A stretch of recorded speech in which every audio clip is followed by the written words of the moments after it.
আজকে আমার জীবনে খুবই একটা স্মরণীয় দিন, কারণ প্রায় 70-এর কাছাকাছি জীবন যেটা ধারণ করি, এটা প্রায় 70 বছর, মডেলটা 70 বছরের পুরনো মডেল। তো এই 70 বছরের জীবনে কখনো স্টেট ইউনিভার্সিটিতে আসা হয়নি, কাজে সেই দিক থেকে আজকে এমনিতেই স্মরণীয় দিন। আর তোমাদের কাছে এসে এখন মনে হচ্ছে যে ফুলের বলে যার কাছে যাই তারই লাগে ভালো, তো এবং হৃদয়ের একুল অকুল দুকুল ভেসে যায়। প্রাণবন্ত একটা সুন্দর মধুময় একটা পরিবেশ। আমি চিন্তাই করিনি যে আমাদের প্রাইভেট ইউনিভার্সিটিগুলোর মধ্যে এত সুন্দর পরিবেশওয়ালা বিশ্ববিদ্যালয় আছে। সবগুলোতে দেখি মুরগির দোকানদারের মতো, ছোট ছোট ঝুপড়ি, নিচে মুরগির দোকান, উপরে বিশ্ববিদ্যালয়। সেইখানে এরকম একটা চমৎকার পরিবেশের কোনো পড়ার সুযোগ পেয়েছে। আর আমার আখতার ভাইয়ের মতো ভাইস চ্যান্সেলর দুটো গল্প বলেন, দুটো গল্প ভিজিয়ে দিয়ে গেছে একদম আমাকে। এত অভিভূত হলাম যে এটাই তো হওয়া উচিত পৃথিবী। আখতার ভাইয়ের দাড়ি দেখলে তোমাদের খুশি হওয়ার কথা। এই দাড়ি একেবারে পুত পবিত্র ব্যক্তি, মানুষটা একেবারে নিষ্কলুষ, অসাধারণ ভালো মানুষ আমাদের আখতার ভাই। আমি ঢাকা ইউনিভার্সিটির সাথে যুক্ত বিভিন্নভাবে 46 বছরই হবে। 46 বছরের ইতিহাসে 2-3 জনকে বলতে পারি যে তারা আমাকে মুগ্ধ করেছিল। তো যারা আমাকে মুগ্ধ করতে পেরেছিলেন, মুগ্ধ মানে এই যে পানি লাগবে পানির মুগ্ধ না, ওই মুগ্ধ তো আমাদের হিরো। কিন্তু যে মানুষ আমাকে তার প্রতি আগ্রহী করেছিল, শ্রদ্ধা পেশ করতে বাধ্য করেছিল, তেমনি একজন মানুষ হলেন আমাদের আখতার ভাই। তাকে ভাইস চ্যান্সেলর হিসেবে পাওয়া, আমি মনে করি এটা ইউনিভার্সিটি এবং তোমাদের সবারই এটা একটা, তোমাদের একটা পার্ট অফ ইউর প্রাউড। যাই হোক, তোমাদের প্রো ভাইস চ্যান্সেলর নাউজিয়া ইয়াসমিন, আমি তোমাদের গ্যারান্টি দিয়ে বলতে পারি এই মুহূর্তের বাংলাদেশে নাউজিয়া ইয়াসমিনের মতো সুন্দরী প্রো ভাইস চ্যান্সেলর কোথাও নেই, কোথাও নাই। এরকম ভাইস চ্যান্সেলর মরার আগে যে দেখে যেতে পারলাম, এটার জন্য শান্তি। চমৎকার তার ডেলিভারি, নিজের অনেকগুলো ডিপার্টমেন্টের দায়িত্ব নিয়ে নিছেন, ভালো লাগলো। এবং পাবলিক হেলথের ব্যাপারে তার দিকে তাকে আমার মনে হচ্ছে না, পাবলিক হেলথ খুবই ভালো, পাবলিক হেলথও ভালো আছে আমাদের। রেজিস্ট্রার্ড ডক্টর আহমেদ হুসাইন এবং আমার শ্রদ্ধেয় শিক্ষক মন্ডলী, ডিন, অধ্যাপক, প্রভাষক বৃন্দ, কর্মকর্তা কর্মচারী বৃন্দ এবং ছাত্রছাত্রী ভাই এবং বোনেরা, আসসালামু আলাইকুম। বাংলাদেশের অবস্থা কি ছিল, এক ভদ্রলোক ট্রেনে উঠছে, বয়স্ক মানুষ, তো ফার্স্ট ক্লাসের মানে ট্রাভেলার। তো এর মধ্যে চেকার আসছে, চেকার এসে বললো যে দেখি সবার টিকিট। তো ওই ভদ্রলোক এখানে পকেটে সে পকেটে হাত দিয়ে দেখে টিকিট নাই। তারপরে সে তার লাগেজ বার করলো উপরের থেকে, সেখানে সুটকেস খুলে টিকিট খোঁজা শুরু করলো।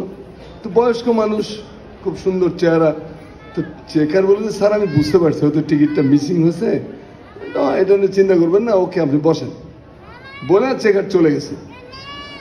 আধা ঘন্টা পরে চেক করে ওখানে ফিরে দেখেছে, তখন উলে গেলে খুঁজতেছে, সুটকেস খোঁজে, হোল্ডোল খোঁজে, এটা খোঁজে সেটা খোঁজে, পকেট খুঁজতেছে, তুল গেলাম কাণ্ড। বলে স্যার আমি তো আপনাকে বললাম যে আপনার টিকিট লাগবে না, আমি বুঝতে পেরেছি। কারে বাবারে, তোমার জন্য তো আমি টিকিট খুঁজতেছি না, টিকিট খুঁজতেছি এই কারণে যে টিকিটের উল্টা পৃষ্ঠে লেখা ছিল আমি কোন স্টেশনে নামবো। আমি হলাম ডিমেনশিয়ার রোগী, মনে তো নাই, এখন আমি কোন স্টেশনে নামবো সেটাই বুঝতে পারতেছি না। বাংলাদেশ ছিল এরকম টিকিট হারিয়ে যাওয়া, সে প্যাসেঞ্জারের মতো, কোন স্টেশনে নামবে জানতো না সে। একটা হরিবল সিচুয়েশন, ফ্যাসিস্ট শাসনামলে বাংলাদেশের যে দফা রফা হয়ে গিয়েছিল, তার এটা একটা ভয়ঙ্কর উদাহরণ।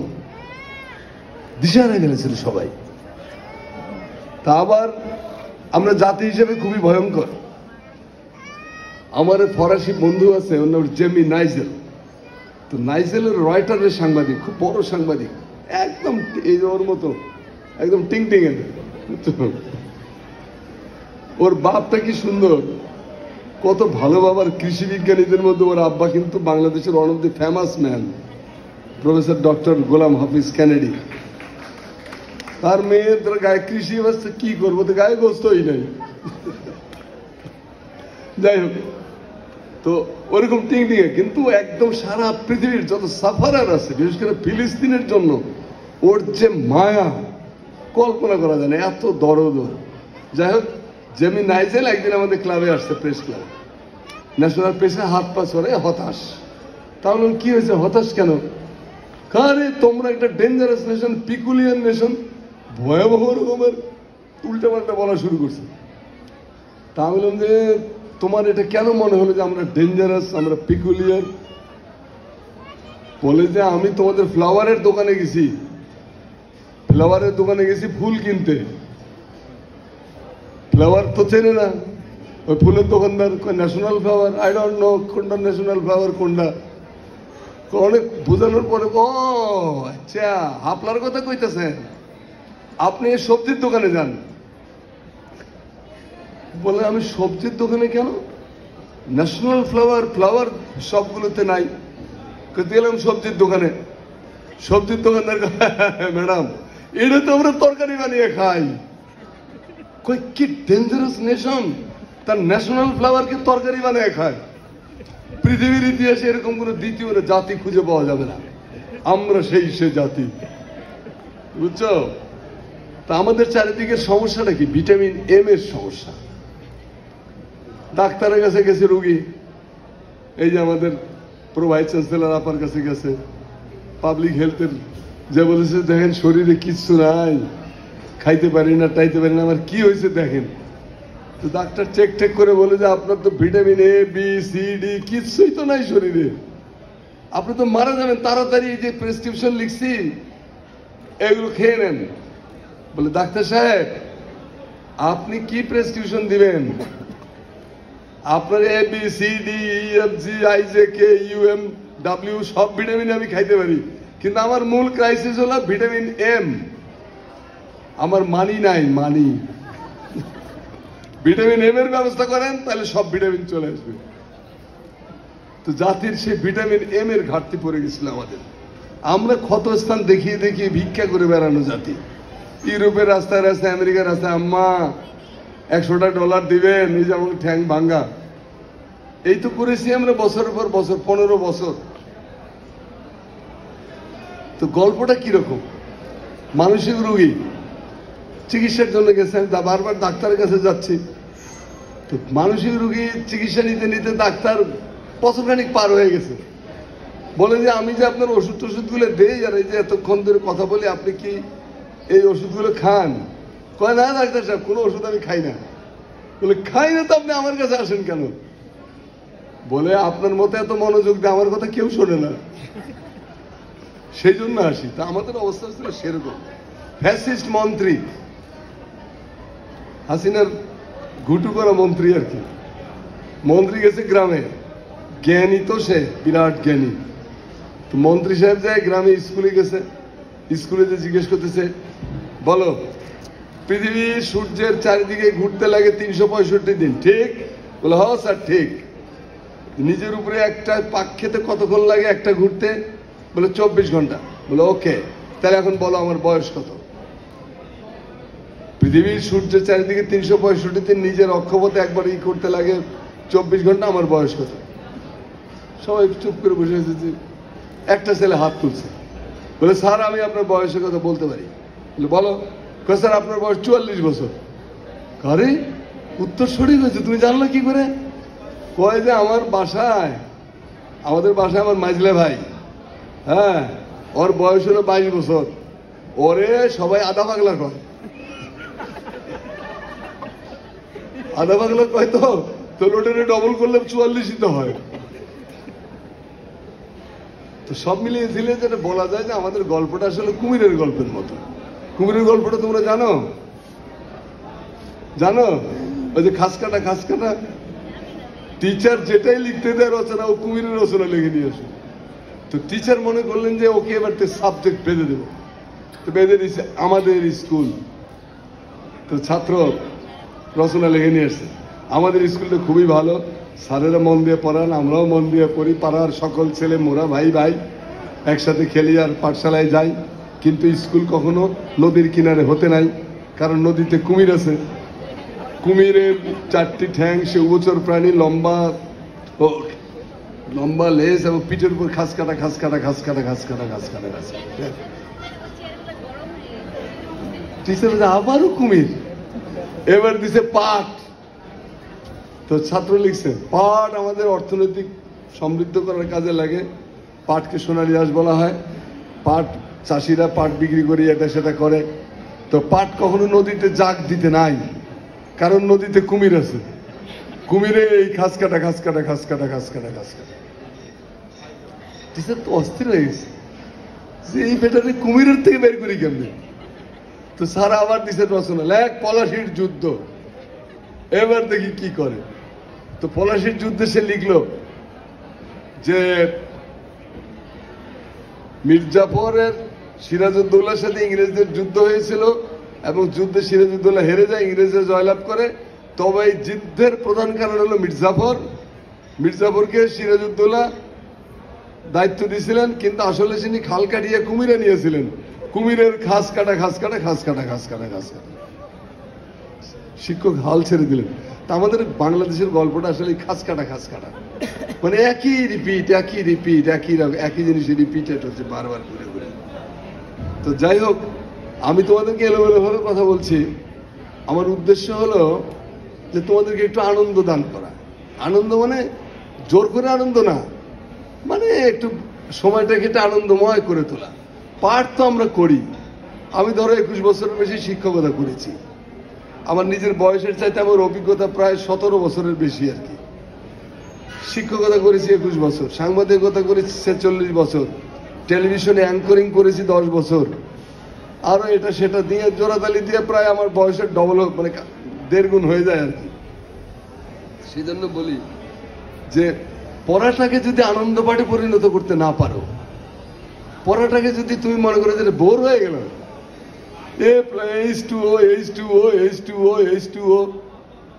এটা করতে করতে তো টায়ার্ড হয়ে যেতে পারো না। পড়াটাকে আনন্দ পাঠে পরিণত করো, স্পোর্টসের সাথে যুক্ত করো, তোমার মেন্টাল প্যাটার্ন চেঞ্জ করে ফেলো, দেখবে যে পড়া আনন্দময় হয়ে উঠতেছে। চ্যালেঞ্জ, বইয়ের সাথে চ্যালেঞ্জ করো, বইয়ের সাথে কথা বলো, ডায়ালগ করো। বইয়ের সাথে যে ছাত্র ডায়ালগ করতে পেরেছে তার সমৃদ্ধি কেউ আটকে রাখতে পারবে না। বইকে বন্ধু করে ফেলতে হবে, ফ্রেন্ড। বইয়ের পাতায় পাতায় তোমার বন্ধুর নানান হীরা রত্ন মণিমাণিক ছড়ানো আছে। সে বন্ধুর সাথে আলোচনা করতে করতে এগুলো তুমি আরোহণ করো, তোমার অন্তরের সাথে যুক্ত করো। তো যাই হোক, কিন্তু আমরা যেটা করি সেটা হলো যে ফাঁকি দিই।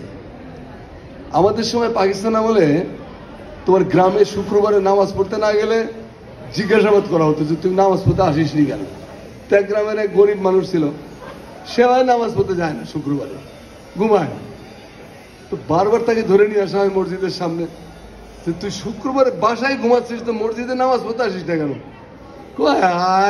আর কি, রংপুরের লোক তো, ওই আর কি হইলে হয়, তোমরা তো পরে না, আমার আর কি দরকার। বলে ঠিক আছে, তুই কালকে এবার নামাজ না বলে তোকে শাস্তি দেওয়া হবে। তো তার বউ বাচ্চা কাচ্চা আছে, তো তারা বলে যে দেখো একটু নামাজ পড়লে যেখানে তোমাকে সবাই ভালো বলে, কি দরকার নামাজটা না পড়ার, নামাজ পড়ো।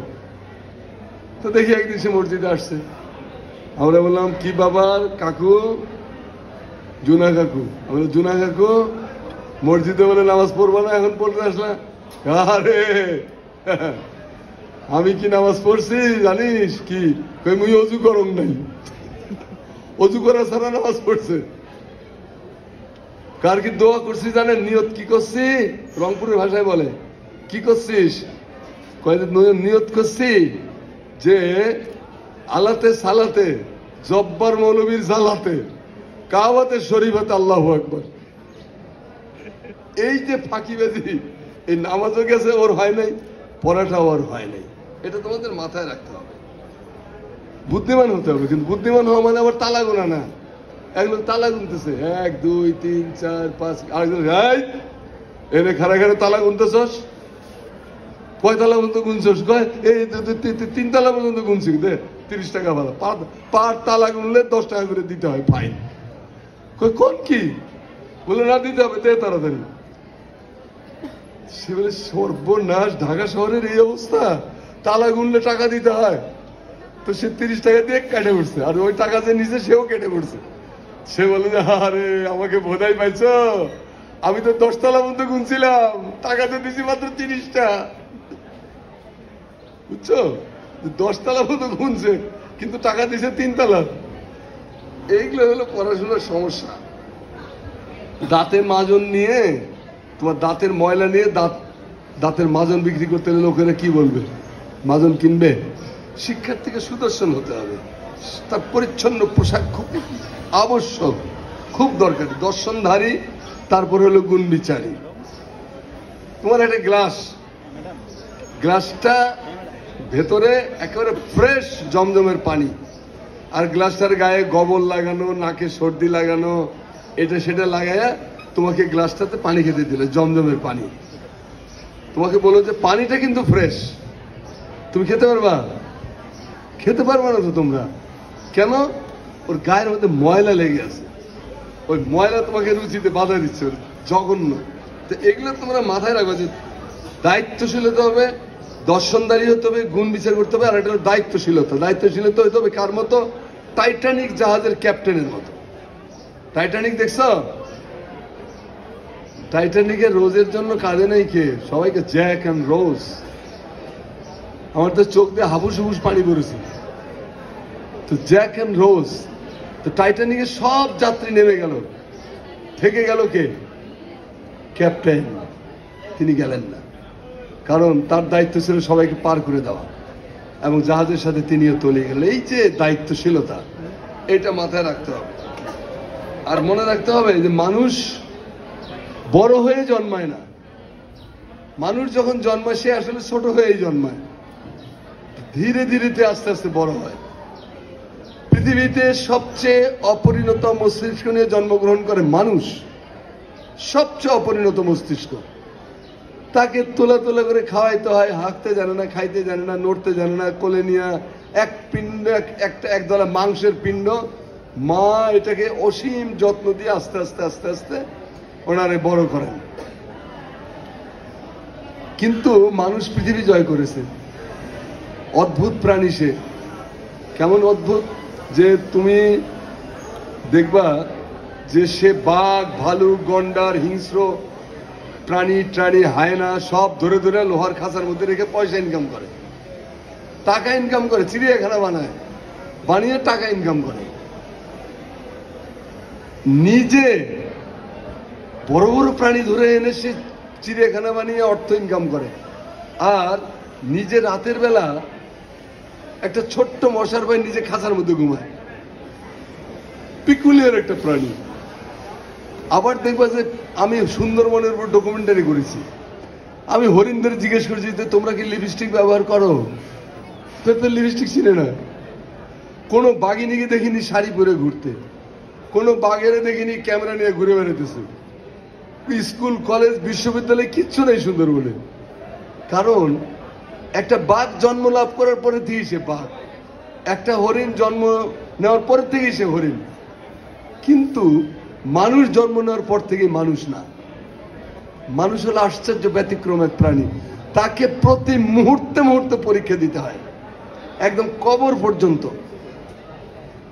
তাকে বিশ্ববিদ্যালয় দিতে হয়, তাকে স্কুল দিতে হয়, তাকে গবেষণাগার দিতে হয়, তাকে এটা দিতে হয়, সেটা দিতে হয়, নানান হাঙ্গামা।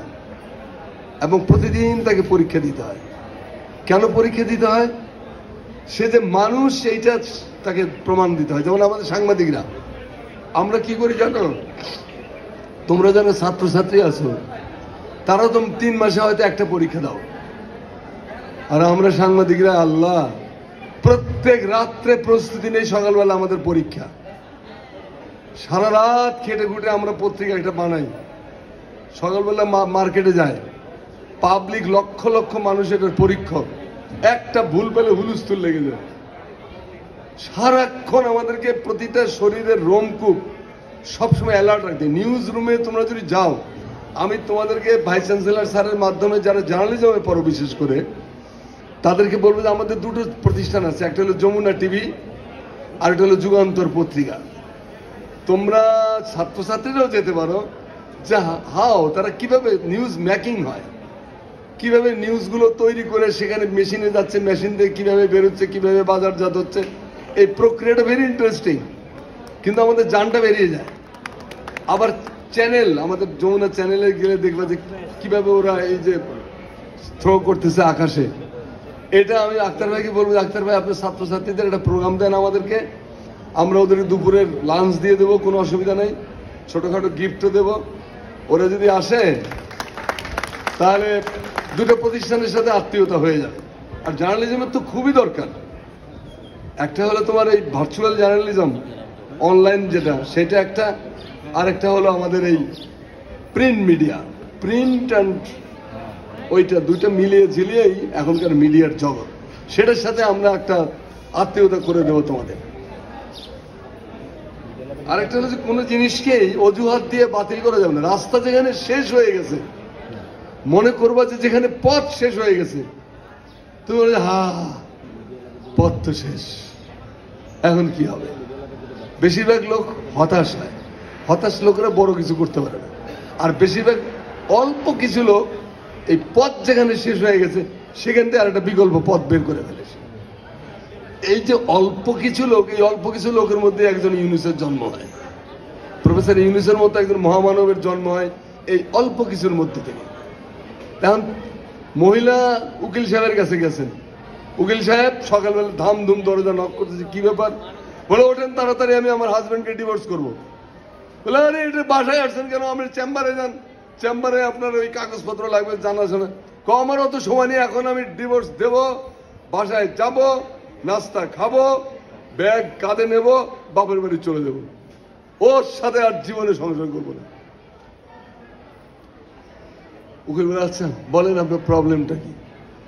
ডাক্তার উকিল সাহেব, রাত্রে পাশাপাশি শুয়ে আছি, একটা আনন্দ ঘন আবহাওয়া, সেই সময় আমি ওকে বললাম যে ওগো ধরো বুড়িগঙ্গায় আমরা নৌকা বিহার নিয়ে নামলাম, বা তোমাদের শীতলক্ষায়, শীতলক্ষায় আমরা গেলাম নৌকা বিহার করতে, তুমি আমি আর শাশুড়ি আম্মা, ওকে? তো এই সময় নৌকাটা ডুবে গেছে, তুমি পানির থেকে কাকে তুলবা? উকিল সাহেব আমি কানটা খারাপ করে রাখছি, দেখি হারামজাদা কার নাম কয়, কয় কি আম্মাকে তুলবো। ভাবতে পারেন 14টা বছর আমি ওর জন্য জীবন যৌবন ধনবান সব উৎসর্গ করছি, এখন যখন নৌকা ডুবলো এখন আম্মাকে তুলবে। মেজাজ খারাপ হয় না? ওর মতো পাষণ্ড পামরের সাথে সংসার করা যায় না। তো উকিল সাহেব বলেন যে ম্যাডাম আমার মনে হয় যে আপনার কেসটা ঠিক ডিভোর্সের কেস না। বলে কিসের কেস? বলে আপনার বাসা কোথায়? মিরপুর 10 নম্বর। বলে ভেরি গুড। তো মিরপুর 10 নম্বরের ওখানে একটা জাতীয় সুইমিং কমপ্লেক্স আছে না? বলে হ্যাঁ আছে। বলে ওটাতে এখন যাওয়ার সময় ভর্তি হয়ে যান গা, 7 দিনের ট্রেনিং করবেন, আরো ভালো সুইমার হতে চাইলে 15 দিনের করবেন, নাহলে 1 মাসের করবেন, তারপরে জামাই শাশুড়ি গোষ্ঠী সুদ্ধা নিয়ে নৌকা বিহারে যাবেন। আপনি একলাই সাঁতরে চলে আসবেন, কাউকে লাগবেই না, আপনার জামাইয়ের হেল্পে লাগবে না, আপনি একলাই সাঁতরে চলে আসবেন। আবার যদি ভালো সুইমার হন তো শাশুড়িকে আপনি সেভ করতে পারবেন। এটা তো ভালো পরামর্শ দিচ্ছেন। তাহলে রাস্তা থাকে, চূড়ান্ত সিদ্ধান্ত নেওয়ার আগে আমাদের পাশে রাস্তা আছে, বিকল্প থাকে, সে রাস্তাগুলোকে খুঁজে বার করতে হয়। এইটা খুঁজে বার করার কাজটা যারা করে তারাই জীবনে কাজ করতে পারে। আরেকটা হলো লিপস্টিক থিওরি। আমার একটা থিওরি আছে, এর নাম হলো লিপস্টিক থিওরি। এই থিওরিটা যে লিপস্টিক তো মেয়েদের খুব প্রিয় জিনিস। লিপস্টিকটা হলো এরকম যে খাবার টেবিল, আমরা সবাই খেতে বসছি, তো ধরো এখানে পার্টি হচ্ছে, তো এখানে মেয়েরা বসছে, এখানে ছেলেরা বসছে, ওখানে বড় বড় মুরব্বীরা বসছে, নানান ভাবে ছড়ায় ছিটে তো আমরা খাই। আগে তো মেয়েরা আলাদা খাইতো, ছেলেরা আলাদা খেতো, এখন অবশ্য মিক্স হয়ে যায়, খাচ্ছি। তা আমরা যারা একটু বড় মানুষ তারা কি করি, একদম ট্রাম্প, এই মোদি হারাম জাদা, তারপরে তোমার হাসিনা, ডক্টর ইউনূস, ওয়াকারুজ্জামান, এইগুলো নিয়ে হা হা হো হো করতে করতে মুখের খাবার ছড়ায় ছিটে চারিদিকে বুটিক শিল্পের বিকাশ ঘটে, পানির জগের মধ্যে ঢুকে যায়। তারপরে তোমার আশেপাশে যে লোক থাকে তার জামাগুলো মোটামুটি কালারফুল হয়ে ওঠে। তো এটা হলো আর নোংরা খাবার এখানে সেখানে লাগে, আবার মুছে আবার খায়, বিশ্রী একটা ব্যাপার, মানে অপরিকল্পিত খাদ্য গ্রহণ। কিন্তু আমি ছেলেদেরকে বলি যে মেয়েদের দিকে তাকাবা যখন খায়, লুকা হা করে তাকালে তো হ্যাংলা মনে করবে, কৌশল করে তাকাইতে হবে। কৌশল করে তাকায় দেখবা যে মেয়েরা আজ তার স্বামী কবাব কস কস কস ভিতরে ঢুকে গেছে, রেজালা ঢুকে গেছে, দো পেঁয়াজা ঢুকে গেছে, গরুর ভুনা ঢুকে গেছে, বোরহানি ঢুকে গেছে, জর্দা ঢুকে গেছে। আশ্চর্য ব্যাপার, লিপস্টিকের কিচ্ছু হয়নি। This is the lipstick theory. এই কৌশলটা জানতে হবে আমাদের, যে কি করে জীবনের চারিদিকে শত কাটার মাঝখান থেকেও আমাকে আমার গাড়িটা পার করতে হবে। এটার নাম কৌশল। এই কৌশলটা আমাদের যদি আয়ত্ত করতে পারি আমরা, তাহলে আমাদের আর খালাম্মা তথ্য লাগবে না। খালাম্মা থিওরিটা কি? বেশিরভাগ পোলাপান যেটা করে, এখনো অবশ্য কমছে, ওই মহল্লার মোড়ের মধ্যে মোটরসাইকেলে দাঁড়ায়, ঠ্যাঙ্গে একটা দেয় মোটরসাইকেলের উপরে দিয়া বিড়ি ফোকে একদম। ওই তিনতলায় একটা টুনটুনি পাখি আছে, ওই পাশের তিনতলায় ওই টুনটুনি পাখিটা একটু দেখবে আর কি। তো ওইটার জন্য ওখানে সারাটা বিকাল নষ্ট করে। আবার কোনো কোনো সময় বাসায় পাড়ায় নতুন ভাড়াটিয়ে আসছে, ছেলেরা যাচ্ছেন, খালাম্মা খালাম্মা আপনি কোনো চিন্তা করবেন না, আমরা আছি, আমরা আপনার কোনটা লাগবে ইলেকট্রিক বিল দেন আমি দিয়ে দিতেছি, আম্মা খালাম্মা আপনার এই পানির বিল আমি দিয়ে আসতেছি। এত উৎসাহের কারণ খালাম্মার একটা টুনটুনি পাখি আছে, এই পাখির জন্য। এখন আমাদেরকে মাথায় রাখতে হবে যে যদি নিজেকে আমি যোগ্য করে তুলতে পারি, তাহলে মোটরসাইকেলের ঠ্যাঙ্গের উপরে ঠ্যাং দিয়ে আমাকে বসারও দরকার নাই, ওই টুনটুনি পাখির জন্য হা হুতাশ করার দরকার নাই। এমনি একসময় খালাম্মা তার মেয়েটিকে দিয়ে বলবে যে তোমার আম্মাকে বলবে যে আপা আপনার ছেলেটার সাথে আমার লক্ষ্মী মেয়েটার বিয়ে হলে সংসারটা দারুণ সুখের হবে। সেটার জন্য ওয়েট করো, তাড়াহুড়ার কি আছে? আছেন আমার পরম গুরু সাই, তার কোনো কাজে তাড়াহুড়া নাই, এটা মাথায় রাখতে হবে। যাই হোক, ডক্টর ইউনুসকে বলছিলাম যে স্যার আপনার সাফল্যের কারণ কি? এই উপদেষ্টা হওয়ার পর তো কাজে যাইতে পারি না, এখন তো নানান সমস্যা। আগে তো আমরা যাইতাম, আক্তার ভাই আমরা মোটামুটি যাইতাম প্রফেসর ইউনুসের কাছে, গ্রামীণ সেন্টারে গেলেই হয়ে যেত আর কি, ইউনুস সেন্টারে স্যার বসতেন। তো দেখো, আমি ইউনুস সাহেবের একটা গল্প বলে তোমাদেরকে ইউনুস স্যারের সাফল্যের কারণটা বলি। আমি গেছি আয়ারল্যান্ডের একটা শহর আছে ওয়াটারফোর্ড, আমি গেছি মূলত, ইংরেজি ছাত্রছাত্রীরা ভালো বলতে পারবে, আয়ারল্যান্ডের জাতীয় কবি হলেন W.B. ইয়েটস। এই ইয়েটসের সার্টিফিকেট নিয়ে রবীন্দ্রনাথ নোবেল পুরস্কার পেয়েছিল। তো সেই ইয়েটসের জন্মভূমি হলো স্লাইগো শহর, স্লাইগো দেখতে গেলাম। তো স্লাইগোতে ইয়েটস সেন্টার একটা বক্তৃতা ছিল আমার, ওই বক্তৃতা দিয়ে ঘুরতে বেরোলাম, যাই ওখান থেকে আসলাম ওয়াটারফোর্ড শহরে। ওয়াটারফোর্ড হলো পৃথিবীর সবচেয়ে দামি ক্রিস্টাল করে, এটা আটলান্টিকের কিনারের শহর। তো ওয়াটারফোর্ড শহরের মেয়র আমাকে বলল যে তুমি আমাকে একটু উপকার করতে পারবা? আমি বলি কি? যে প্রফেসর ইউনুসকে আমাকে একটু এনে দাও। এটা তো 15 বছর আগের কথা বলছি আমি। প্রফেসর ইউনুসকে তো তুমি কি করবা? তুমি একটা বুড়ি ধবলা মোটা, আরে তুমি যেটা মিন করছো সেটার জন্য না, প্রফেসর ইউনুসকে দিয়ে আমি একটা কাজ করাবো। কি কাজ? ওয়াটারফোর্ড শহর হলো মূলত প্রাচীন শহর, মানে 2000 বছরের প্রাচীন একটা শহর। এই শহরের সাথে নতুন শহর একটা করেছে, ওই সংযোগ স্থলটাকে প্রফেসর মোহাম্মদ ইউনুস স্কয়ার করছে।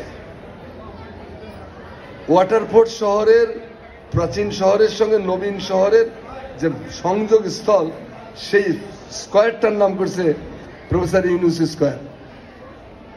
এবং এখানে সে 30 ফিট উঁচু প্রফেসর ইউনুসের একটা ক্রিস্টালের মূর্তি লাগাবে। তাহলে আমি কি করতে পারি?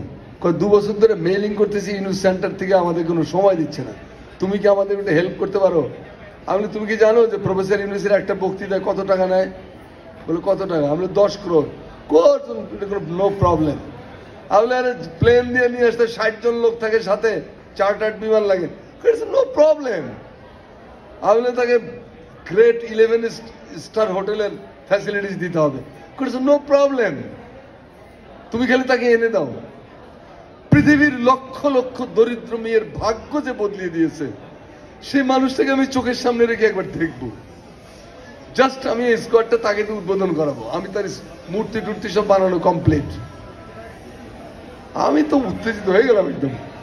আমি বলে কি, আমি ঢাকায় আসলাম, ডক্টর ইউনূস স্যারের ছোট ভাই ছিল মোহাম্মদ জাহাঙ্গীর, মোহাম্মদ জাহাঙ্গীরকে নিয়ে গেলাম প্রফেসর ইউনূস স্যারের কাছে। আমি বললাম, স্যার ওয়াটার